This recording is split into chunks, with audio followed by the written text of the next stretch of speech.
Buenos días, mi nombre es Vicent Frank, soy alumno de cuarto de Psicología y voy a ser el moderador de este coloquio que tiene el objetivo de concienciar sobre el impacto del consumo de tabaco y motivar a su abandono, debido a que hoy, 31 de mayo, es el Día Mundial sin Tabaco.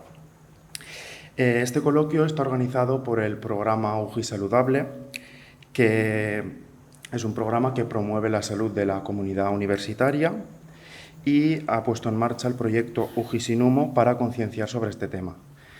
Otras entidades como la Asociación Española contra el Cáncer o la Organización Mundial de la Salud también creen que este es un objetivo importante a nivel mundial.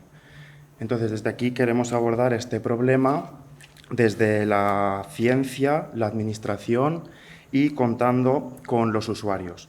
Por ello, tenemos aquí a Marisa, a Marina, a Carlos y a Rafa para que respondan algunas cuestiones. En primer lugar, tenemos a Marisa y desde la investigación nos hablará sobre el impacto que tiene el tabaco en la salud pública, las repercusiones sociales y económicas que puede conllevar y qué papel debería jugar la prevención. Gracias. Bueno, realmente el tabaco perjudica a la salud de todos. O sea, el tabaco causa enfermedades, el tabaco mata, como bien aparece en las cajetillas, ¿sí? Pero el tabaco también envenena el medio ambiente. De hecho, el lema de la campaña precisamente del Día Internacional Sin Humo o Sin Tabaco es que el tabaco envenena nuestro planeta, ¿no? Y si os metéis, por ejemplo, en la página web de la OMS para este día, podréis ver los datos del número de árboles que se cortan al año para la producción de tabaco, la cantidad de agua o el aire que se contamina, ¿no?, para la producción de tabaco. Os aporto simplemente algunos datos para que nos podamos hacer una idea. Solamente en cuanto a contaminación del aire, las emisiones de la fabricación de los productos del tabaco equivalen cada año a alrededor de 84 millones de toneladas métricas de CO2, lo que vendría a equivaler a 280.000 cohetes lanzados al espacio exterior. Pero el tabaco, además, contamina el medio ambiente en todas sus fases, en la fase de cultivo, en la fase de fabricación, distribución, la fase de consumo y en la fase de desecho. Y aquí, por ejemplo, un problema fundamental, es decir, no son solo las colillas que todos conocemos, sino también todos los dispositivos electrónicos de los nuevos tabacos sin humo, ¿no?, los cigarrillos electrónicos, ¿no? Además de todo esto, el coste que supone para las sociedades es un coste altísimo. Y es un coste altísimo en costes sanitarios para tratar toda la mortalidad que genera. Ahora veremos, bueno, algunos datos para hacernos una idea también. Pero también la pérdida de capital humano por esta mortalidad, ¿no?, y todos los costes que supone ese impacto ambiental que hemos hablado. Además, cifras internacionales, cada año mueren al año 8 millones de personas directamente por efectos producidos por el tabaco en todo el mundo. De esos 8 millones, 7 millones se consideran que son efectos del consumo directo o activo de tabaco y hay 1 millón más aproximadamente que es por los efectos del tabaquismo pasivo. Pero es que además de los 1.300 millones que la OMS estima de consumidores de tabaco en todo el mundo, un 80% se encuentran en países de ingresos medios o ingresos bajos, donde todavía la mortalidad es mayor y el impacto ambiental es mucho mayor. Los efectos que el tabaco tiene sobre la salud, no me voy a extender sobre ellos porque creo que los conocemos todos. O sea, es una de las causas principales de cánceres y no solamente cánceres respiratorios, por supuesto de enfermedad cardiovascular, de enfermedades respiratorias, todo el ámbito perinatal, o sea, los efectos que tiene la exposición durante el embarazo, y no solamente en abortos e inmortalidad fetal, sino en esa restricción de crecimiento intrauterino que hace que esos recién nacidos sean niños que vayan a tener luego un peor desarrollo prácticamente en todas las áreas. Y ya solo por bajarnos o hacernos una idea de cuál puede ser el impacto que está teniendo en la mortalidad de nuestro país, pues hay un estudio que precisamente la Sociedad Española de Cardiología acaba de sacar o de publicar para ver la mortalidad atribuible en España precisamente al consumo de tabaco, y ha estimado que aproximadamente unas 54.000 muertes al año en España las podríamos atribuir al consumo de tabaco, y eso es un 13% de la mortalidad global. Dicho esto, realmente, bueno, los cigarrillos electrónicos, simplemente nombrarlos muy rápidamente, porque la industria tabaquera va siempre por delante de las políticas públicas, va siempre por delante de la investigación. Ellos, cuando empiezan a ver que empieza a disminuir el consumo de tabaco, como veremos que está ocurriendo, por suerte, por lo menos en algunos estratos de la sociedad, ellos ya han inventado otro producto. Pasó con los tabacos bajos en nicotina y con otra serie, ¿no? Entonces, estos cigarrillos electrónicos se han visto que tienen muchos efectos perjudiciales para la salud, tanto del que los consume como para el medio ambiente. Y por suerte ya están también regulados, o sea, aunque no tanto como el consumo activo de tabaco. En cuanto a nuestra frecuencia de consumo, sí que decir que la última encuesta, la encuesta de 2020, sobre estilos de vida, sí que estamos viendo que hay una reducción del consumo de tabaco, que es una reducción que se viene observando ya desde que se empezó a registrar de forma sistemática, ¿no?, de los años 70 o los años 80. Entonces, actualmente, la última encuesta, pues un 16% de mujeres son fumadoras diarias y un 23% de hombres. En los años 80 podrían ser, los hombres estaban alrededor de un 50 o 60% de prevalencia o de consumo diario. Sí que se ha visto, desde estos años hasta el momento actual, está habiendo una bajada continua en consumo en hombres. En mujeres, sin embargo, sabéis que se empezó a fumar mucho más tarde, entonces sí que hubo un incremento en los 90, luego hubo una fase de estabilización y a partir del principio de los años 2000 pues sí que ha empezado a bajar. En los adolescentes, que hay encuestas específicas de consumo de tabaco en adolescentes, en el grupo de 14 a 18 años, también tenemos buenas noticias, porque sí que está también bajando, desde que se empezaron a hacer de forma sistemática, están bajando esos consumos, tanto en hombres como mujeres. Y en la última encuesta del año 2021, la encuesta de Estudes, pues te habla que el consumo diario en adolescentes en este rango de edad, el diario, es de un 9%. Sin embargo, el consumo de adolescentes que sí que han experimentado o sí que han probado está alrededor de un 38%, y ese sí que se mantiene, igual que el consumo diario pues sí que va reduciéndose, pero no en la experimentación, que se sigue manteniendo. Y además aquí, en adolescentes, el consumo es mayor en hombres que en mujeres, y desde los últimos años y en los diferentes grupos etarios también.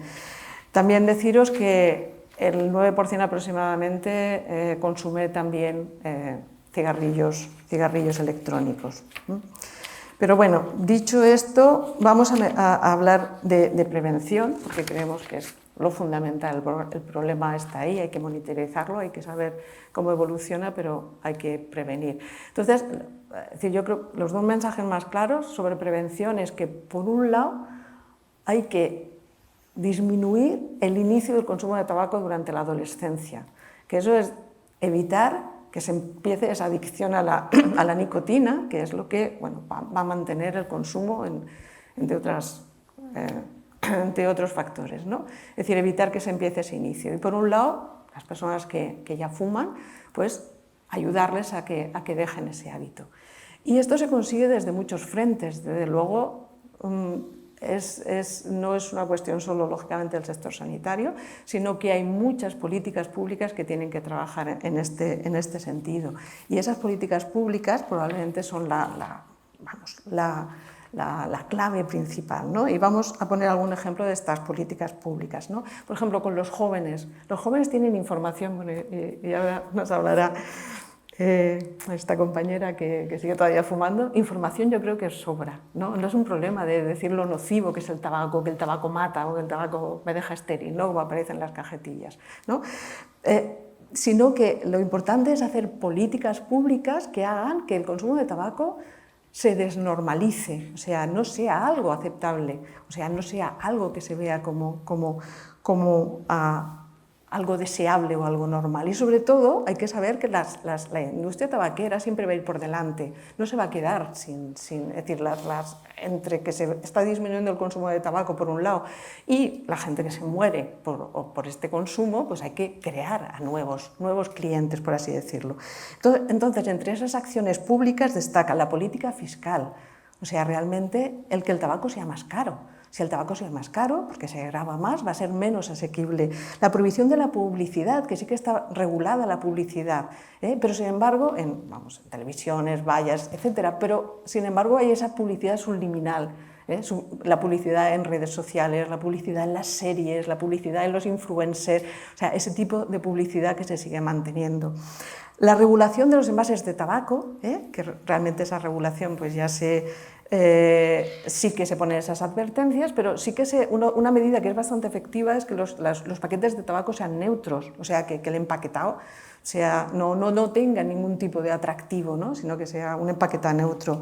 Los espacios sin humo, ahí hemos avanzado mucho, ya en 2005 se promulgó una ley que evitaba el consumo en lugares de trabajo y en transporte público, y en 2010 pues ya en lugares públicos. Y luego los programas educativos. También para fomentar el abandono, ya no el no inicio, sino el abandono, pues también hay que trabajar de muchos frentes. Está claro que los servicios sanitarios ahí sí que juegan un papel importante, y porque sí que hay desde el consejo que el médico de familia da, los programas más de cesación de tabaco mucho más organizados, hasta los tratamientos farmacológicos.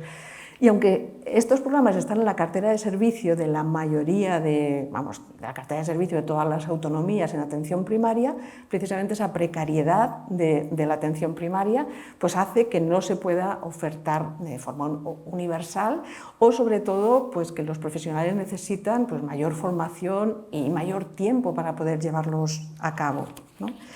Y por último, para dar dos buenas noticias, deciros que a nivel internacional o multilateral, la OMS ya en el año 2003 hizo el convenio marco en el control del tabaco, ¿no? Que en 2005 pues, estaban adheridos a él pues, muchísimos países, aproximadamente el 90% de la población está bajo este convenio, ¿no? Y además hay una estrategia que es la M-Power, que es una estrategia donde se han adherido o la siguen los diferentes países. Esta estrategia M-Power lo que intenta es pues, ampliar las normas de aire limpio, el desarrollar servicios de apoyo, no solo en las cajetillas, sino en los servicios sanitarios, sino teléfonos, a través de redes sociales, etcétera, realizar periódicamente campañas publicitarias, reforzar el apoyo para dejar de fumar, financiar los tratamientos farmacológicos, ampliar la prohibición de la publicidad no solo al tabaco, sino también a las nuevas formas de tabaco, incrementar esa carga fiscal. Y comentaros que hay una escala de control de tabaquismo a nivel internacional para ver el grado en que cada país está cumpliendo con esas políticas. Y España, en la última informe que ha sacado esta escala del año 2019, estamos en el puesto 10 de 36 países. Por supuesto, hemos mejorado mucho, pero hay muchas cosas que todavía deberíamos mejorar. Por ejemplo, la parte fiscal, es decir, el tabaco en España es uno de los más baratos, por así decir, de Europa, y mantener esos espacios sin humo, que sabéis que cada vez se van intentando buscar las vueltas, y otra serie de medidas, sobre todo de políticas públicas. Pues muchas gracias, Marisa, por tu aportación. Ahora, en siguiente lugar, tenemos a Marina, que nos hablará un poco desde la experiencia de una persona fumadora sobre qué motivos te pueden llevar a consumir y si alguna vez te has planteado dejarlo, con qué barreras te encuentras. Vale, gracias, Vicente. Yo soy Marina y soy fumadora desde los 18 años, actualmente tengo 23, es decir que llevo 5. Y bueno, la verdad que cuando te replanteas en pensar sobre motivos por los que consumes tabaco, la verdad que te aparecen desde debajo de las piedras, de todas las formas y de todos los colores, ¿no? Pero pienso que al fin y al cabo eso quizás es un tema muy personal y por ejemplo, para mí más así específicamente, los motivos que más me suelen llevar a consumir es encontrarme en épocas de estrés, ¿no? Donde el tabaco lo asocias como un descanso, como una recompensa. Entonces ya empiezas a asociar momentos, épocas, personas, y entonces salir de esa rutina sin tener ese hábito es muy difícil. Luego también llegas a un punto donde esas recompensas, esos descansos pasan a formar parte también de un placer, de un disfrute. Entonces se convierte en otro motivo más. Por lo tanto, hay muchos motivos. Y sí que es cierto que yo en algún momento me he replanteado dejar de fumar, pero digamos que nunca me he visto con las fuerzas necesarias o nunca he encontrado en el momento. Entonces, eso lo considero una barrera, porque al fin y al cabo, tú cuando te replanteas dejar de fumar, esperas, ¿no? Como que el entorno también te ayude un poco y al fin y al cabo el entorno no va a cambiar por ti. Sí que es cierto, como comentaba Marisa antes, que la concienciación sobre lo malo para la salud que es el tabaco está por todos los lados, pero al fin y al cabo el entorno no va a cambiar por ti en el sentido de que vas a seguir llevando las mismas rutinas, vas a seguir viendo a la misma gente, vas a seguir pasando por la misma calle donde te encendías un cigarro para ir a la universidad. Entonces eso es algo que también hay que contar de antemano para poner esas poquitas fuerzas de más para poder llevarlo a cabo. Y luego también otra barrera que considero muy importante es que nunca encuentras el momento. Es decir, siempre vas alargando, ¿no? Pues ya lo dejaré cuando termine mi época universitaria, como si tu época universitaria tuviera la culpa de que tuvieras ese hábito. Pero claro, luego pues o te pones a estudiar un máster o terminas trabajando en la universidad, entonces es como que atribuyes todo el rato esas barreras a factores externos que no dependen de ti, pero al fin y al cabo la barrera no te la pones tú mismo. Y luego otra barrera quizá también es cuando no notas directamente es cómo afecta a tu propia salud, es decir, o no desarrollas una enfermedad que ojalá no hubiera que llevar nunca a ese punto, pero sí que es verdad que cuando valorar ese riesgo a largo plazo es tan difícil, ¿no? Quizá valdría más como centrarse en el presente y valorar que ese posible riesgo puede llegar y no sé, como mi madre siempre me decía de pequeña que mejor, o sea, que más vale prevenir que curar, entonces considero que es algo importante de interiorizar. Pues muchas gracias, Marina, por tu aportación y comentarnos tu experiencia. Y bueno, para continuar, pues tenemos a Rafa, que desde la experiencia técnica pues hablará sobre cómo podemos ayudar a una persona a dejar de fumar y cómo podemos prevenirlo. Gracias, Vicent. Bueno, yo no soy un especialista en tabaco, soy especialista en prevención de riesgos laborales y en otros campos, o todo terreno si quieres. En todo caso, yo creo que hay que partir de la base de una cosa que casi todo el mundo tenemos en mente, pero que hay que explicitar, y es que la nicotina es uno de los productos más adictivos que existen en la naturaleza. Aparte de ser muy adictivo, tan adictivo como cualquier otra droga que consideremos como tal, por lo menos, a nivel de las más adictivas, es un veneno. De hecho, se utiliza como veneno. Y es un veneno que, como bien decía Marisa, pues envenena a la sociedad, envenena a las personas y encima nos engaña porque incluso en ocasiones creemos que sentimos placer, ¿no? Por ejemplo, comentaba antes, porque es un sentimiento o una percepción equivocada en el sentido de que lo que seguramente cuando llegas a un cierto grado de adicción que se desarrolla con relativa rapidez, es un displacer, es un no placer cuando lo consumes. Y sin embargo lo sentimos al revés.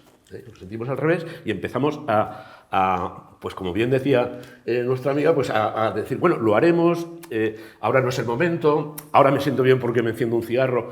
Y en realidad pues son constructos mentales que nos aplazan la solución de un problema que sabemos que tenemos. y que tenemos que abordar en algún momento, Y la verdad es que es un abordaje complicado, precisamente porque es una de las sustancias más adictivas. Eso también ha llevado en ocasiones a que esos tratamientos o ese abordaje se haya llevado junto con otros abordajes de otros productos o otras sustancias tóxicas. Y sin embargo, la persona que fuma, yo he sido un gran fumador, no nos consideramos drogadictos. Por lo tanto, estamos a veces poniendo barreras a los mismos mecanismos que la Administración a veces nos da para intentar solucionar el problema. Yo creo que hay que normalizar también lo que es como decía Marisa, el tratamiento y el abordaje de este problema desde la atención primaria, a ser posible, desde la colaboración con las ONGs, pero seamos realistas, la atención primaria en este país está desbordada. Y además los tratamientos más efectivos de deshabituación tabáquica son tratamientos que cuestan en el tiempo, en el consumo de tiempo, de recursos temporales, tanto de las personas que lo reciben como de aquellas personas que participan en ellos. Al final, ¿cuáles son los más efectivos? Pues yo, en la experiencia que tenemos, por ejemplo, tras la ley del año 2005 y 2008, nosotros, en 2010, hicimos, y ahora me consta que Cristina también está en ello, una serie de intervenciones grupales donde aquellas personas, en aquel momento era personal de la universidad, no trabajábamos con estudiantes, sobre todo porque era cuando se prohibió fumar en los lugares de trabajo y hubo bastante controversia, pues programas de actuación grupales, hacía una valoración individual, después se trabajaba en grupo e incluso si era necesario había un apoyo terapéutico farmacológico. Entonces, realmente las personas aquellas que eran tributarias de ese tratamiento farmacológico eran las que peor pronóstico tenían y donde la tasa de abandonos y de éxitos era menor, simplemente porque su adicción era mayor. Pero son programas costosos desde el punto de vista del consumo de tiempo y eso es un gran inconveniente para el abordaje de la atención primaria y es donde está el gran papel de aquellas asociaciones como la Asociación Española de Lucha contra el Cáncer y otras asociaciones. Yo recuerdo que en Castellón, ahora mismo creo que no está activa, había una asociación que se llamaba AZAR, dirigida por el doctor Calaf, que era un neumólogo del Hospital de la Magdalena, que hacía una gran labor y desde la universidad también colaboramos con ellos en diferentes programas. Y porque se puede dejar de fumar, que al final depende también de la accesibilidad que tengamos tanto al tabaco como a aquellos recursos que nos posibiliten el abandono. La verdad es que yo creo que sí que ha habido un importante avance en los campos de las políticas públicas respecto al tabaco. Aquí parece, cuando se publicó la ley de 2005, iban a quebrar todos los bares y iba a haber una revuelta social porque nos estaban limitando nuestra libertad de envenenarnos. Bueno, pues no, resulta que ni quebraron ninguna libertad ni quebró ningún bar. La accesibilidad de un producto está claro que favorece su consumo y al contrario, bien desde el punto de vista fiscal, bien desde el punto de los espacios sin humo y fundamental también desde las limitaciones a la adquisición y la provisión de este tipo de sustancias. Por lo tanto, yo creo que un mensaje de optimismo en el sentido de que estamos avanzando desde el punto de vista terapéutico, estamos avanzando desde el punto de vista social, pero queda mucho por hacer.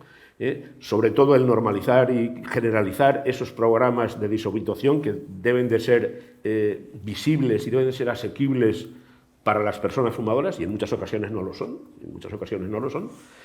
avanzar en la información y sobre todo en una información rigurosa y que además, sobre todo en el campo de los jóvenes, que concuerde con tu experiencia vital. Es decir, porque la percepción del riesgo del joven es muy diferente de la percepción del riesgo del adulto. Es decir, ¿el tabaco da cáncer? Buah, sí, mi abuelo, ¿no? Pero yo... Hay que adecuar.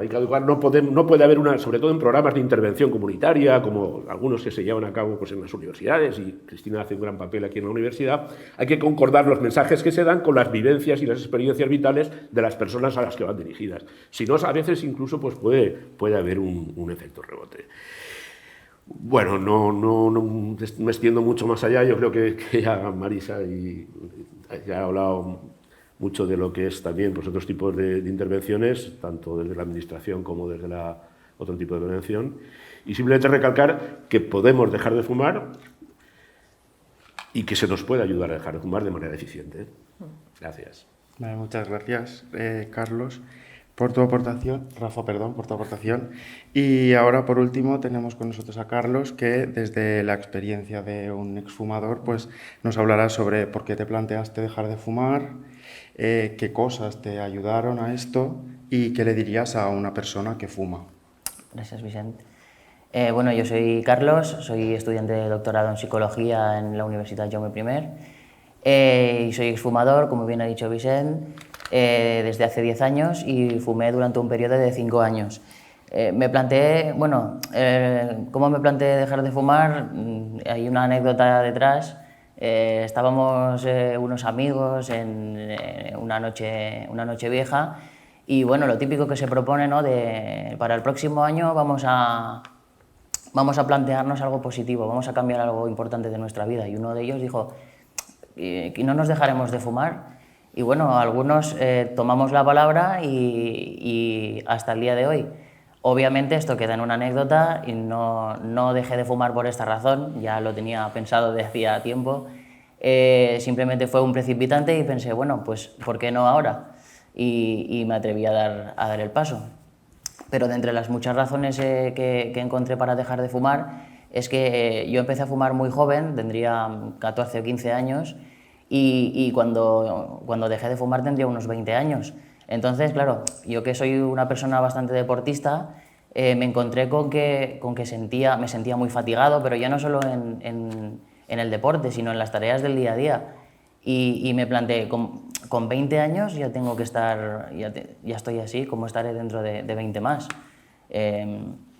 Y no solo eso, sino también me influía a nivel económico, porque un paquete de tabaco es un gasto importante, y más cuando eres joven y eres estudiante. Entonces un poco también me vi en la tesitura de, bueno, ¿qué es más importante? ¿Seguir fumando o mi futuro?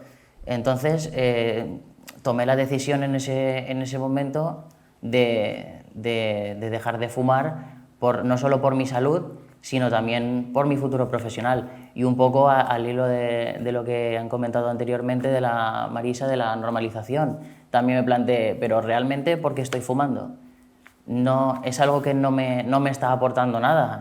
Si es un gasto, realmente tampoco es que me suponga nada, no es que me guste, no es que sienta un placer tampoco que me relevante, y entonces dejé de fumar por esas múltiples razones. Lo que me ayudó a dejar de fumar, bueno, la verdad es que me costó, sobre todo a corto plazo, dejar de fumar, porque en aquella época todavía se podía fumar prácticamente en todos los bares, en los pubs, en cualquier sitio donde ibas siempre había gente fumando, tenía muchos amigos que fumaban, incluso familiares que también fumaban. Entonces, claro, te encuentras en un ambiente en el que se dificulta todavía más dejar de fumar. Pero lo que hice en un primer momento y que me ayudó es un poco dejar de frecuentar, al menos al principio, todos estos sitios en los que había mucha gente fumando. Y además también tenía esa motivación intrínseca de sentirme bien conmigo mismo, porque creía que estaba haciendo algo que realmente merecía la pena y que era por mi bien. Además, por supuesto, también tenía la ayuda de esos amigos y familiares que me reforzaban positivamente no solo por haber tomado la decisión, sino por rechazar el tabaco cuando alguien me lo ofrecía, porque era algo bastante común. Con lo cual que ese refuerzo también me motivaba para continuar dejándolo, y la verdad es que me ayudó bastante. Y lo que le diría a alguien que está fumando es, aunque parezca obvio, que deje de hacerlo lo antes posible, que busque ayuda, porque al final es cierto que aunque en un principio a corto plazo sea duro, sea difícil dejarlo, desde la experiencia a largo plazo merece la pena, y por muchas razones. No solo que cuidas tu salud física, tú incluso te cuentas mejor anímicamente, cuidas tu bolsillo, sino que en cierto modo también es una forma de proteger a los demás.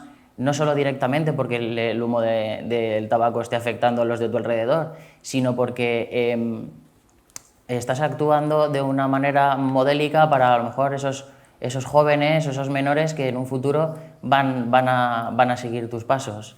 Y en este sentido, en mi caso en concreto, he sido padre recientemente, y esto ha hecho que me replantee muchas cosas. Sobre todo sobre la protección de los posibles fumadores del futuro, de los menores. Y quería lanzar una cuestión no solo a los que sean padres fumadores o a los que piensen en serlo, sino a a aquellas personas que tienen a alguien cercano, a alguien muy querido, que piensen en esa persona, sobre todo si son niños, y que se planteen la pregunta de qué opinan ellos o qué opinarían si su hijo, su hermano o su ser querido fumara. Bueno, pues muchas gracias por tu aportación y por la de todos. Y bueno, ya para concluir, pues hacer un breve resumen con las ideas así principales, que sería un poco, pues, por ejemplo, como ha dicho Marina, pues habría que valorar más el riesgo a largo plazo, porque más vale prevenir que curar. O Marisa, pues que el tabaco envenena nuestro planeta, y desde la prevención pues sería importante reducir el inicio del consumo de tabaco en la adolescencia y ayudar a las personas que ya están fumando a dejar el hábito. Luego también hemos comentado pues un poco que habría que hacer más accesible a los recursos de prevención, porque realmente el tabaco es bastante accesible, entonces sería lo mejor. Y bueno, que estamos avanzando en lo terapéutico y lo social relacionado con el tabaco. Y por último, pues bueno, que el tabaco afecta a la persona a día a día, en el deporte, y que bueno, sería correcto no buscar ayuda, porque a corto plazo puede parecer difícil dejarlo, pero realmente los beneficios a largo plazo son muy buenos, porque te cuidas a ti y cuidas a los demás. Y bueno, pues como sociedad podemos avanzar hacia la mejoría, y al final la decisión final es nuestra. Y como bien dice la Asociación Española contra el Cáncer, con su hashtag pues yo decido no fumar, pues bueno, intentaremos pues mejorar en este aspecto.